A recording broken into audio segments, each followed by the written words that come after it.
할렐루야, 할렐루야. 우리 앞뒤 옆으로 한번 인사하겠습니다. 새해인데요. 새해 복 많이 받으세요. 예, 새해 복 많이 누리세요. 새해 복 많이 나누세요. 예, 새해 복 많이 받으시고 그 받은 복을 누리면서 또 나누며 섬기면서 하나님의 나라를 함께 세워나가는 우리 성남 가족 되시기를 주님의 이름으로 축복합니다. 또한 2024년에는 저희가 희년이었습니다. 희년의 축복을 누리며 하나님께 영광 올려드렸던 그러한 복된 한 해였습니다. 이제 2025년은 새롭게 시작하는 또한 해이긴 해입니다. 그래서 지나온 50년, 나아갈 50년 이 표어를 가지고 우리가 함께 나아가게 될 텐데, 하나님께서 우리 성남교회 그리고 또한 우리 모든 가족들, 사랑하는 주의 자녀들, 또 생업의 모든 현장 가운데 은혜와 평강의 복으로 늘 함께하여 주시기를 주님의 이름으로 축복합니다.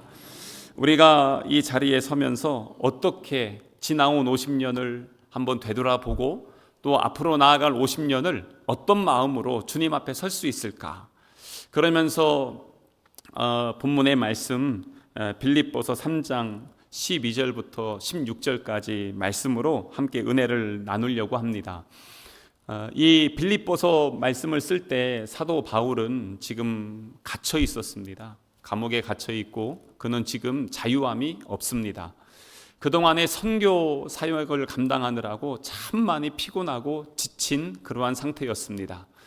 그럼에도 불구하고 그는 오늘 12절을 고백하면서 내가 이미 얻었다 함도 아니요 온전히 이루었다 함도 아니라 하면서 담대하게 우리 주님께서 그리스도 예수께 잡힌 바 된 그것을 잡으려고 나는 여전히 달려가고 있습니다 라고 이렇게 고백을 하고 있습니다. 이 고백은 또한 저에게 큰 도전이 되기도 합니다. 신약 성경의 거의 절반을 기록했던 사람, 그리고 튀르키예 지역과 그리고 그리스, 지금 현재는 로마에 있습니다. 이 엄청나게 넓은 곳에서 많은 교회를 세우고 주의 일을 감당해 놓고 그러면서 지금 고백하는 것, 내가 이미 얻었다 함이 아니고 아직도 해야 될 일들이 너무 많아서 우리 주님이 부르신 그 부름의 상을 위해서 나는 쉬지 않고 지금도 달려갈 것입니다 라고 지금 그렇게 고백을 하고 있습니다.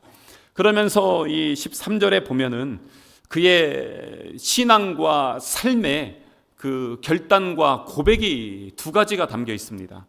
13절을 보시면 형제들아 나는 아직 내가 잡은 줄로 여기지 아니하고 오직 한 일, 즉 뒤에 있는 것은 잊어버리고 앞에 있는 것은 잡으려고 간다는 것입니다. 여기에서 나오는 것은 뒤에 있는 것은 잊어버리고 앞에 있는 것은 내가 잡으려고 나아간다는 것이죠. 50주년을 보내면서 저희는 참 행복한 시간을 보냈습니다. 신레탄의 선교센터, 그리고 또한 어린이연합 성경학교, 그리고 우리 종교인 수양회, 기타 등등 많은 일들을 하면서 하나님께서 우리 교회를 참 사랑하시는구나, 너무나 감사했습니다. 그런데 그것이 우리 과거죠. 벌써 과거가 됐습니다. 그런데 이 사람들이 만나다 보면 과거 지향적인 사람들이 있어요. 50주년이 지나서 51주년이 됐는데 여전히 50주년에 살고 있고 과거에 매여 있으면 어떻게 될까요?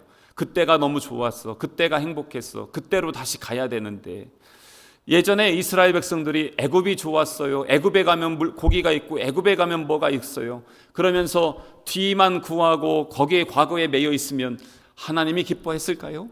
그러지 않습니다. 그래서 우리가 지난주에도 말씀을 나누면서 50주년이 마침표가 아니라 우리의 쉼표가 되어야 됩니다 라고 말씀드렸습니다. 그래야 끝나는 것이 아니라 다시 새 비전을 향해서 우리 주님께서 위에서 부르시는 그 부름의 상을 위해서 우리가 함께 다시 마음을 모아서 달려나갈 수가 있게 되는 것입니다. 그래서 사도 바울이 잊어버린 게 있고 잡는 게 있는데, 그렇다면 무엇을 잊어버렸을까? 과거에 있었던 그 무엇을 잊어버렸을까? 먼저는 우리가 읽은 본문 앞에 보면요, 그의 영광스러운 모습들이 있습니다. 다른 말로 하면 과거의 자기의 영광을 잊어버렸습니다. 그는 태어나면서부터 다른 사람들이 그토록 갖고 싶어 했던 로마 시민권자였습니다. 이스라엘에서는 존경받는 바리새인이었습니다. 그 중에서도 랍비라 칭함을 받았습니다. 게다가 그는 가말리엘이라는 엄청난 대학자 밑에서 공부를 했습니다.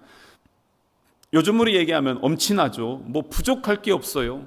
모든 사람들에게 인정을 받았습니다. 그런데 그 오늘 본문의 3장 7절 앞에 보시면 뭐라고 되어 있냐면, 그러나 무엇이든지 내게 유익하던 것을, 세상에서 볼 때 유익했던 이 모든 것, 내가 그리스도를 위하여 다 해로 여길 뿐더러, 그 모든 것을 다 해로 여겼다는 것이고, 8절에 보면은 모든 것을 잃어버리고 배설물로 여겼다. 그러니까 아낌없이 버렸다는 것입니다. 근데 앞에 있었던 이 자랑할 만한 것들, 세상 사람들이 그렇게 부러워했던 것, 그것이 우리 예수님을 만나고 나서 전혀 아깝지 않았다는 것입니다. 그러면서 9절부터 11절에는 예수님을 만나서 자기가 얻은 것들이 있어요. 그게 뭐냐면 그리스도의 의, 그리스도의 지식, 그리스도의 권능, 그리스도의 고난에 참여할 수 있었고 그리스도의 영광을 경험할 수 있었다. 그러면서 이렇게 과거의 영광들, 하지만 이 모든 것을 버렸을 때 하나님이 더 주시는 게 있더라, 그것을 고백하고 있는 것입니다. 지난 50년을 되돌아보면 우리 교회 안에, 우리 교회가 여기까지 오는 동안 우리 많은 성도들의 눈물겨운 헌신과 섬김이 있었습니다. 그러지 않으면 이 자리에 설 수도 없고 우리는 예배할 수 없었을 것입니다. 그 한 분 한 분의 피땀 흘린 헌신으로 말미암아서 주님의 몸된 교회가 오게 되면서 성장과 또 성숙을 이루어올 수가 있었습니다. 뭐 50년 되면 뭐 자랑거리가 하나 없겠어요? 어떻게 보면 자랑도 하고 싶고 또 뭔가 좀 드러내고 싶고 이런 게 있을 수 있겠죠. 그런데 어떠냐는 것입니다. 사도 바울이 우리 교회는 하나 갖고 이렇게 아둥바둥 50년 왔는데, 그는 세운 교회가 튀르키예 지역, 그리고 그리스 지역까지 어마어마하게 많습니다. 기독교의 이 기본 신학을 다 세우고 진리를 세우고 많은 곳에 복음을 전하면서도 오늘 지금 고백하는 게 뭐냐면, 뒤에 있는 거, 이 내 과거의 영광 다 버렸습니다. 과거에 내 자랑하고 싶은 게 많죠. 내 삶에서도 내가 그래도 이 정도는 돼요, 이렇게 하면서 얘기할 게 있잖아요. 우리 어르신들 만나면 늘 하시는 말씀들이 있습니다. 근데 그분을 만나면 늘 똑같습니다. 똑같은 레파토리가 1시간짜리도 있고 2시간짜리도 있습니다. 그래서 만나면은 늘 그 얘기를 반복합니다. 왜냐하면 그게 자기에게 영광이기 때문에 그렇습니다. 그런데 그게 나쁜 게 아니라 존중하는데, 거기에 매여 있어서 지금 현재 내 모습이 어떠냐, 그리고 또한 아직도 살아갈 날이 남아있다면 그 살아갈 날 중에 하나님께서 나에게 베풀어 주실 그 은혜, 인도하심을 나는 지금 어떻게 누리고 있느냐. 그래서 나눔을 할 때는 과거를 나누는 게 아니라 현재와 미래를 나눠야 그 모임이 은혜로운 모임이 됩니다. 지금 그래서 이 사도 바울은 과거의 모든 영광 나는 다 잊어버렸습니다. 그런데 그것만 잊어버린 게 아닙니다. 그가 늘 성공의 삶만 살았을까요? 그러지 않습니다. 실패도 많이 했습니다. 두 번째 선교 여행을 떠났는데 바나바와 엄청 싸웠습니다. 그런데 왜 싸웠냐? 바나바의 조카 중에 마가라는 사람이 있는데 이 마가를 데리고 가냐 마냐를 가지고 엄청나게 갈등하고 그러다가 싸우고 이제 우리 다시 동역하지 말자, 아예 헤어졌습니다. 그 정도로 심하게 다투었어요. 야, 근데 이 바나바가 어떤 사람이에요?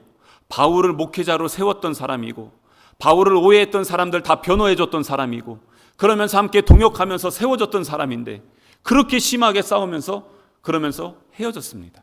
뭐냐면 관계가 깨어지고 동역이 깨어진 것입니다. 실패했던 것입니다. 그런데 그것뿐만이 아닙니다. 지금 그리스 아테네에 있죠. 플라톤, 아리스토텔레스, 소크라테스, 그 후계자들, 이제 소피스트들이 바울 시대에 있었어요. 바울이 아테네에 방문을 했더니 이 철학자들이 있는데 이 사람들이 바울이 하는 얘기를 듣고 싶은 거예요. 한참 듣다가 논쟁이 됐어요. 철학적인 논쟁이 되는데 바울도 배운 사람이잖아요. 논쟁을 너무 잘하는 겁니다. 그러니까 이 논쟁이 되면서 그 사람들이 바울을 이기질 못한 거예요. 그래, 네가 잘났다 그러면서 열심히 논쟁했는데, 다른 데서는 복음만 전했을 때 교회가 생겼는데 아테네에는 교회가 없어요. 열매가 없는 것입니다. 그리고 나서 그 다음에 갔던 고린도에서 이제 자기가 후회하는 거예요. 그러면서 고린도전서 쓰면서 내가 십자가 외에, 그 복음 외에 이제 다른 거 전하지 않겠다, 다른 거 붙들지 않겠다, 그런 다짐과 고백을 합니다. 뭐냐면 실패를 했지만 실패에 매여 있는 게 아닙니다. 실패를 디딤돌 삼아서 다시 내 삶과 신앙과 모든 걸음과 계획을 점검하고 하나님이 기뻐하시는 길로 방향을 전환해 가는 것입니다. 그게 바로 믿음의 사람인 것입니다. 지난주에 우리가 이른비 늦은비 기도회를 하면서 우리 청년들이 앞에서 음료 그리고 이렇게 빵 같은 거를 팔았어요. 그런데 이제 열심히 한다고 하니까 격려해 주고 싶잖아요. 그래서 제가 가서 거기 보니까 여러분들 그 카페 가면은 커피 빵이라고 있어요. 요만한 빵인데 요거를 갖다가 팔더라고요. 그래서 제가 먼저 시식을 좀 해봤습니다. 그랬더니 이게 원래 이렇게 냉동료로 있다가 그것을 구워가지고 내주는 건데, 좋은 치킨은 어떻습니까? 소위 겉바속촉이라고 하거든요. 겉은 바삭하고 속은 촉촉하고, 그게 진짜 좋은 거잖아요. 그런데 얘들이 파는 건 뭐냐면 겉다 속차. 예, 겉은 따뜻한데 속은 차요. 그래서 딱 씹었는데 야, 이거 이렇게 팔면 안 돼, 상태가 안 좋아. 제가 그랬습니다. 그랬더니 애들이 이제 솥에다가 그걸 넣고 옆에서 또 부모님들 와서 같이 도와줘서, 이게 보온으로 해야 되는데 차가우니까 이 커피빵을 취사로 눌러가지고 따뜻하게 데펴서 여러분들에게 드렸습니다. 그래서 야, 참 미숙하다. 이 물건들 차도 많이 팔아야 되는데 조금 준비한 거예요. 제 방에 있는 거 갖다 줬어요. 금요일 날 어떻게 하나 보자 이렇게 봤더니 금요일 날은 이제 넘치도록 준비한 거예요. 이것저것 다양하게 준비하고, 그래도 한번 시행착오를 겪으니까 그 다음에는 좀 더 잘 준비하는구나. 그래서 사람은 경험해 봐야 되고 실패도 해야 되고 때로는 좌충우돌 해봐야, 그래야 방향 전환이 어떻게 해야 되는지도 경험하게 되고 성장할 수 있구나라는 것을 보게 되었습니다. 우리도 마찬가지죠. 이 자리를 빌어서 우리 청년들 요번에 보니까 기대했던 것보다 수익이 많이 나가지고 이제 이걸로 뭔가 하고 싶다 뭐 이런 얘기 하더라고요. 후원해 주신 분들께 감사드리고 이제는 애들이 어떻게 하나 잘 지켜봐 주시기를 바랍니다. 감시와 견제를 좀 해야 될 것 같습니다. 그런데 우리도 보면은 인생을 살다 보면 뭐 실패한 사람이 없겠어요? 항상 성공 스토리만 있는 것은 아니더라고요. 때로는 내가 가고 싶은 길 못 갈 때도 있고 하고 싶은 일 못 할 때도 있어요. 이루고 싶었던 것들이 있는데 이루지 못할 때도 있습니다. 그런데 그것 때문에 여러분 완전히 꺾였습니까? 인생이 끝장났습니까? 우리가 오늘 이 자리에 설 수 있었던 그 이유는 무엇일까요? 그럼에도 불구하고 우리 주님이 우리를 붙잡아 주시고 우리와 함께 하시고 우리의 도움 되어 주셔서 오늘 우리가 이 자리에 설 수 있는 것 아니겠습니까? 실패했을 때, 그 약할 때, 그때가 진짜 은혜 받을 때예요. 왜냐하면 성경에도 보면 우리가 약할 때 우리 주님이 어떻게 되십니까? 강함이 되신다고 고백하고 있습니다. 그 찬양 있잖아요. 이 약할 때 강함 되시네, 나의 보배가 되신 주. 나의 약할 때 강함이 되신 하나님을 경험할 수 있습니다. 내가 무능할 때 전능하신 하나님을 의지할 수 있어요. 내가 무지함을 고백할 때 하나님의 지혜, 전지하신 하나님을 만날 수가 있는 것입니다. 그렇기 때문에 우리의 약한 것, 실패한 것이 부끄러운 것이 아니에요. 더 큰 은혜를 경험하고 하나님을 만날 수 있는 자리가 되고 새로운 비전을 가지고 도약할 수 있는 그러한 자리가 되는 것입니다. 혹시 실패하셨습니까? 낙심하고 계십니까? 2024년 이제 뒤로 하고 새해를 시작하는데 과거의 실패를 뒤로 하고 이제는 우리 하나님께서 부르시는 새 소망과 새 삶으로 다시 일어날 수 있는 우리 성남 가족 되시기를 주님의 이름으로 축복합니다. 또한 이 바울은요, 과거에 자기의 죄, 이 죄악들, 이 모든 것을 다 뒤로 했습니다. 그는 죄가 없었을까요? 엄청나게 죄 많이 졌습니다. 예수님을 만나기 전에 성경에 나오는 예수님을 믿는 첫 번째 순교자였던 스데반 집사님이 순교를 당할 때 그 현장에 있었습니다. 죽이는데 함께 동조했습니다. 그러면서 얼마나 큰 죄악을 저질렀는지 그가 가는 곳마다 그리스도인들이 다 숨었습니다. 도망갔습니다. 잡히면 죽는다고 할 정도였습니다. 혈기가 등등했습니다. 얼마나 많은 사람들을 핍박했는지 모릅니다. 그렇게 하면서 그가 지은 죄가 너무나 많이 있었습니다. 게다가 그는 바리새인이었습니다. 바리새인이고 나는 깨끗하고 의롭다라고 착각하며 살았어요. 그런데 나중에 예수님을 만나고 보니까 자기의 의로 예수님을 죽인 자였습니다. 그거를 알게 된 거예요. 아, 내가 이런 죄를 저질렀구나. 내가 예수님을 십자가에 못 박은 놈이구나. 그것을 경험하게 된 것입니다.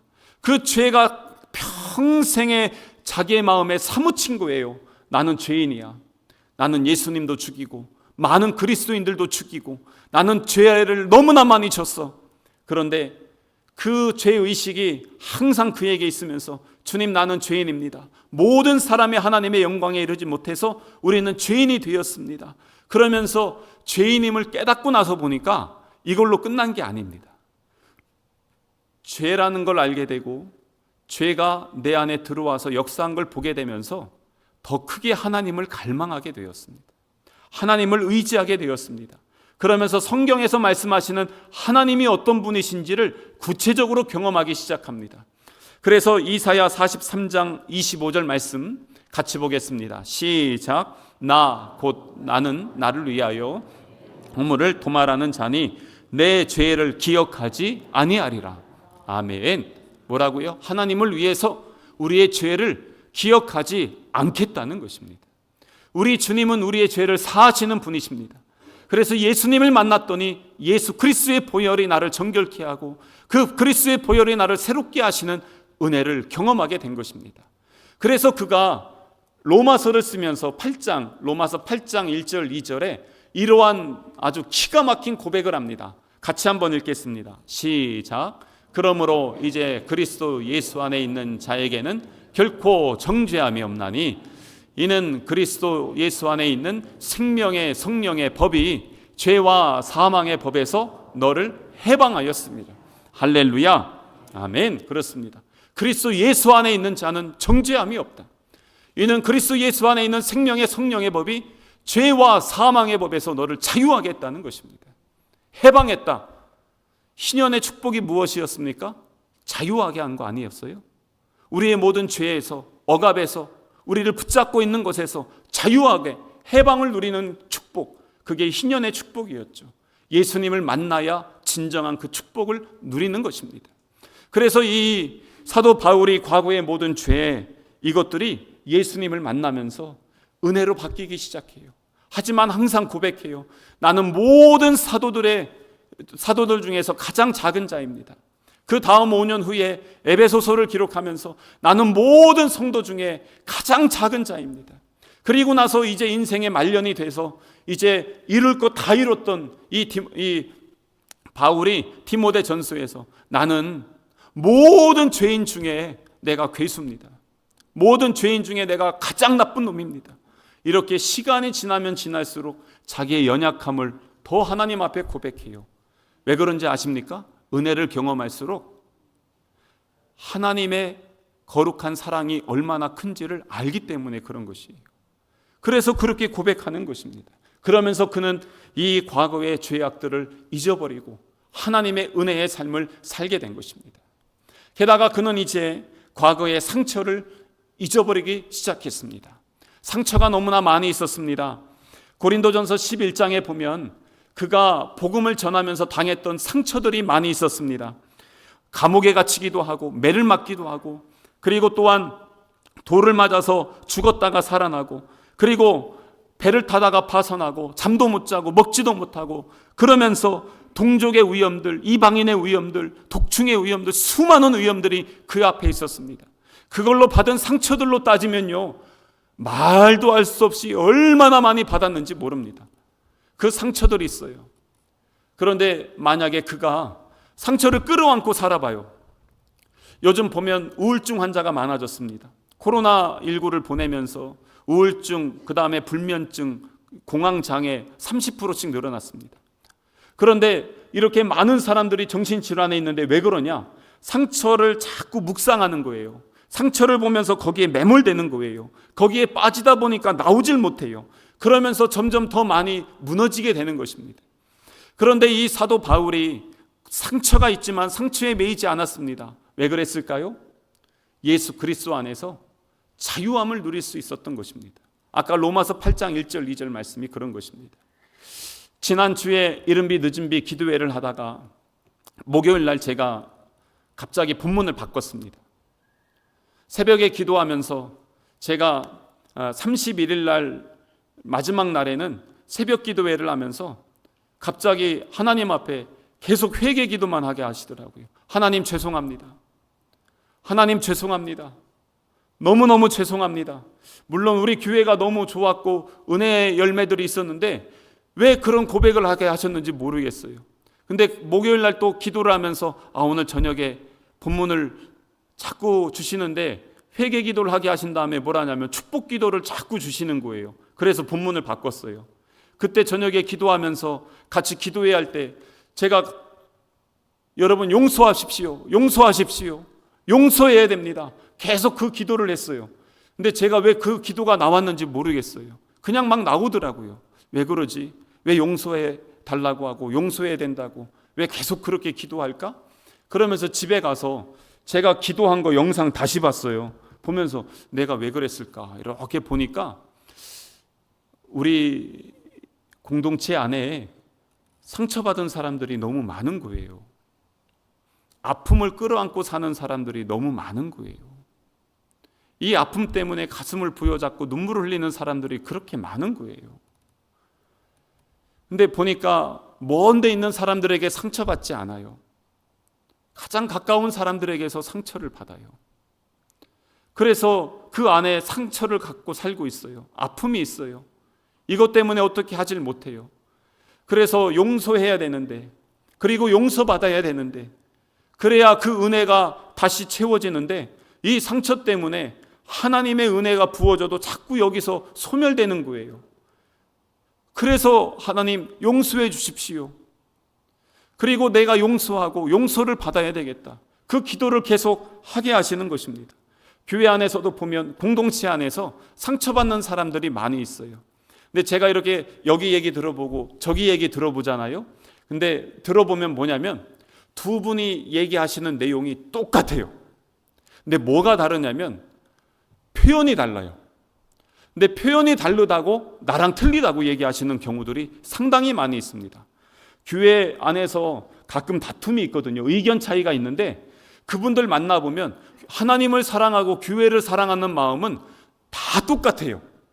그런데 사랑하는 방법과 표현이 달라요. 근데 그거 가지고 나랑 틀리다고 또 얘기해요. 때로는 오해해서 그러기도 해요.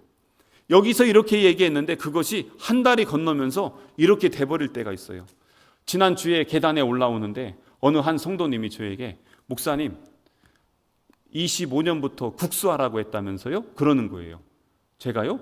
예, 목사님이 시켰다는데요. 아니 저는 그렇게 안 했는데요. 근데 뭐냐면 제가 예전에 그랬어요. 어려운 문제 생기고 이런저런 얘기 있으면 그냥 다 제가 했다고 하세요. 뭐 저한테 뭐 얼마나 뭐라고 하겠어요? 그랬거든요. 그랬더니 이제 성도들이 다 저기 뭐 하면 목사님이 하라고요. 목사님이 하라고 했어. 이게 이제 자연스럽게 됐는지 몰라도 저한테 와서 그러시는 거예요. 그렇게 얘기하진 않았어요.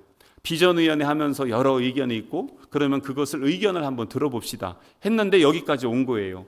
그런데 이게 이런 식으로 가요. 만약에 제가 아니 내가 언제 그렇게 하라고 했냐고 그러면서 막 해봐요. 그럼 어떻게 되겠습니까? 그러면은 괜히 별것도 아닌 것 같다가 괜히 오해가 생기고 다툼이 있을 수 있다는 것입니다. 그거 별로 신경 안 써도 돼요. 그래서 과거의 것들이요. 그거 정리하시면 됩니다. 2025년 새해를 시작하면서 우리에게는 하나님께서 새 길을 열어주셨습니다. 그 길 앞에 서 있는데 뒤에서 자꾸 땡기고 있다고 거기에 매여 있으면 앞으로 나가질 못하잖아요. 뒤에 있는 것은 잊어버리고 이제 앞을 향해서 나아갈 수 있는 우리 성남 가족 되시기를 주님의 이름으로 축복합니다. 그럼 앞에 있는 게 뭐냐는 것입니다. 12절에 보니까 어떻게 돼 있냐면 13절에요. 뒤에 있는 것은 잊어버리고 앞에 있는 것을 잡으려고 14절 표대를 향하여 그리스도 예수 안에서 하나님이 위에서 부르신 부름의 상을 위해서 달려가노라. 표대래요. 표대. 이게 뭐냐면 결승점이에요. 운동을 하잖아요. 뛰기를 하는데 결승점이 있다는 것입니다. 100m 단거리 선수들이 있죠. 그 열심히 뛰는데 그 보통 세계적인 선수들 10초 내에 다 뜁니다. 9초대 뜁니다. 근데 이 선수들 뛸 때 있죠. 얼마나 빠른지 몰라요. 근데 우리가 요즘은 영상 기술이 좋아서 카메라 고해상으로 쫙 하잖아요. 막 근육들이 출렁하면서 막 이렇게 뛰는 거 보면 기가 막히잖아요. 그런데 이 사람들이 그 10초 동안 뛸 때 숨을 안 쉰대요.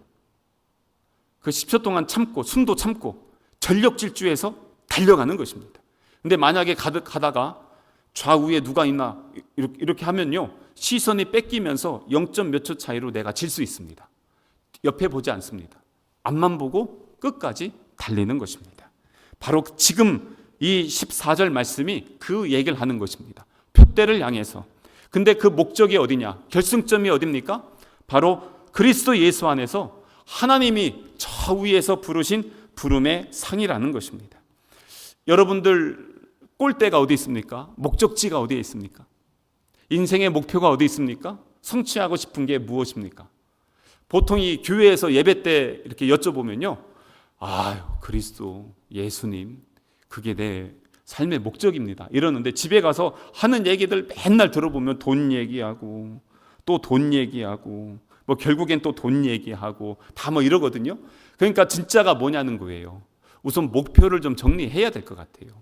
새해를 시작하면서 내 목표가 어디냐, 높이 올라가고 많은 것을 얻고 무엇인가를 성취한 것 같은데, 그 C.S. 루이스라는 그 교수가 이런 글을 써요. 대략 이런 거예요. 마귀가 사람을 갖다가 유혹하는데 어떻게 하냐면 계속 바쁘게 하는 거예요. 계속 뺑뺑이 돌려요. 너는 더 많이 벌 수 있어, 더 많이 이룰 수 있어, 더 많은 것들을 할 수 있어. 그러면서 뺑뺑이 돌려요. 열심히 했어요. 나중에 이룬 것 같은데 건강을 다 이뤘는데 건강을 잃었어요.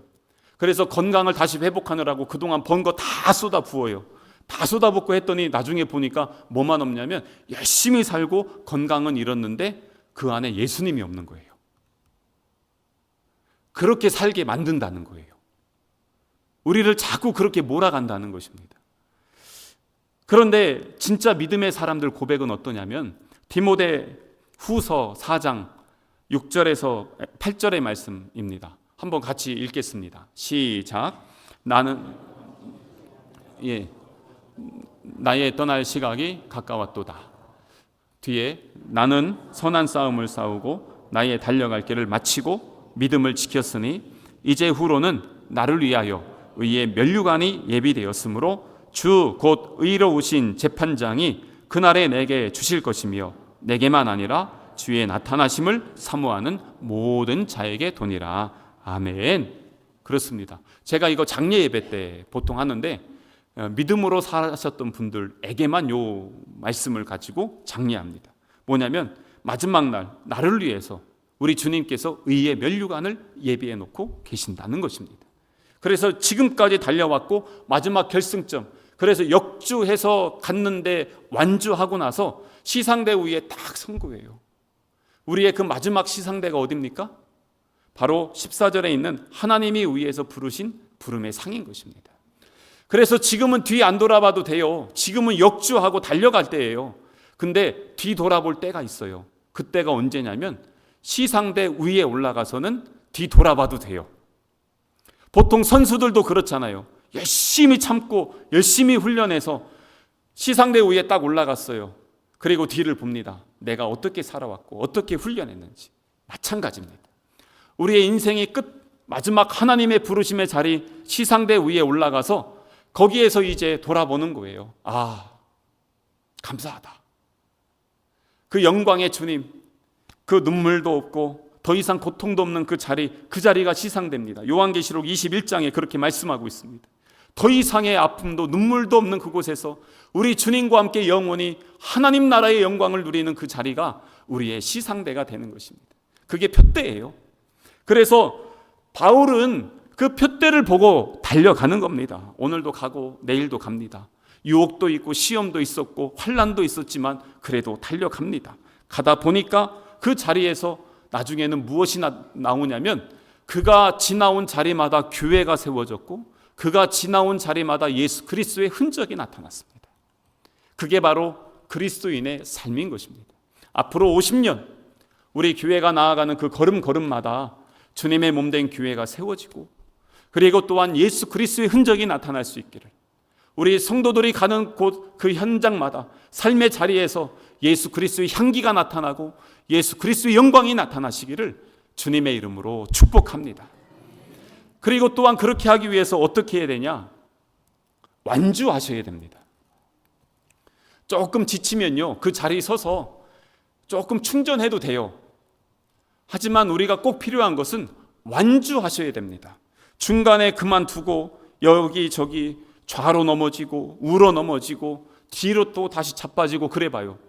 그러면은 결승점에 가질 못해요. 그것만큼 안타까운 게 어디 있습니까? 그렇게 인생을 그렇게 열심히 살았는데 끝나고 났더니 아무것도 손에 남는 게 없다면 허무한 인생이죠.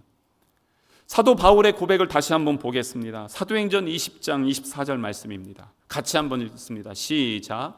내가 달려갈 길과 주 예수께 받은 사명 곧 하나님의 은혜의 복음을 증언하는 일을 마치려 하면은 나의 생명조차 조금도 귀한 것으로 여기지 아니하노라. 아멘. 지금 이 말씀하는 현장이 어디냐면 예루살렘으로 들어가는 길인데, 길목에서 성령이 뭐라고 하냐면 너 들어가면 환란이 있어. 주변에 기도하는 사람들이 기도하면서 응답받은 게 뭐냐면 바울이 들어가면 죽는다는 거예요. 가지 마십시오. 들어가면 죽습니다. 그러고 있을 때 했던 얘기가 이거예요. 내가 달려갈 길, 주 예수께 받은 사명, 곧 하나님의 은혜의 복음을 증언하는 이 일을 마치려 하는데 나는 내 생명 조금도 귀한 것으로 여기지 않습니다. 이제 내가 살아도 주를 위해 살고 이제 내가 죽어도 주를 위해 죽고 내 안에 사느니 예수 그리스도이심을, 그러면서 그 자리에 간 것이에요. 그렇게 했던 그 걸음, 그래서 그가 나아갔던 그 걸음을 통해서 하나님의 나라가 세워질 수 있었던 것입니다. 오늘 이 자리에 빌립보서 말씀 쓸 때도 갇혀 있지만 그는 영원히 자유한 거예요. 그렇기 때문에 오늘도 이 자리에서 그는 편지를 쓰고 복음을 전하는 일들을 계속해 나갈 수 있었던 것입니다. 그래서 지난주에 50주년이 끝났다고 해서 그게 마침표가 아니라 쉼표예요. 다시 우리는 새 50년을 향해서 나아가는 것입니다. 제가 늦은 비하면서 50년 후에 여기 앉아 계실 분들 별로 없다고 그랬잖아요. 실제로 그렇잖아요. 50년 후에 여기 앉아 계실 분 누가 있겠어요? 제가 한 100살 돼가지고 뭐 여기 다시 방문하면 모를까? 어떻게 될지 모르잖아요. 그런데 교회는 어떻습니까? 50년, 100년, 200년 주님 다시 오시는 그날까지 주님의 거룩한 교회로 존재해야 되지 않겠습니까? 그러기 위해서 우리는 뭘 해야 되냐면 오늘도 씨를 뿌리고 그리고 달려가면서 부르신 상을 위해서 역주하고 완주해야 되는 것입니다. 그게 바로 우리가 새로 나아가야 될 걸음에 우리에게 받은 사명인 것입니다. 그렇기 때문에 우리의 있는 자리에서 시선을 뺏기지 마시고요, 좌우로 넘어지지 마시고, 그런 분들이 있으면 다시 좀 격려하고 다시 잡아줘서 함께 세움받고, 그래서 우리 교회가 지난 50년 되돌아보니까 하나님께서 여기까지 도와주셨어요. 에베네셀의 하나님 여기까지 도와주시고, 임마누엘의 예수님 하나님이 우리와 함께 하신다 뜻이죠. 우리 51년 그리고 100년 그 다음까지 매 순간마다 우리 교회와 성도들과 우리의 삶에 함께하여 주실 줄로 믿습니다. 또한 우리 앞으로 어떻게 될지 몰라요. 우리 교회가 누가 알겠습니까? 우리 나라가 어떻게 될지 한 치 앞도 모르는데 교회도 그래요. 근데 우리가 확신하고 믿는 게 있죠. 여호와 이레 하나님이 다 예비하셨다. 우리의 가는 걸음, 계획, 비전 나는 알지 못하지만 주님은 아신다. 그렇기 때문에 우리는 주어진 자리에서 충성하면서 가는 것이죠. 그렇게 가다 보니까 우리 하나님께서 이제 지나온 50년을 우리에게 축복해 주시고 은혜로 함께 해 주셨듯이 나아갈 50년 새 걸음 가운데도 동행하시고 역사하여 주셔서 하나님의 영광이 나타날 때 우리 성남 가족들이 손에 손을 붙잡고 함께 그 믿음의 길 걸어갈 수 있는 우리 모든 주의 자녀 되시기를 주님의 이름으로 축복합니다.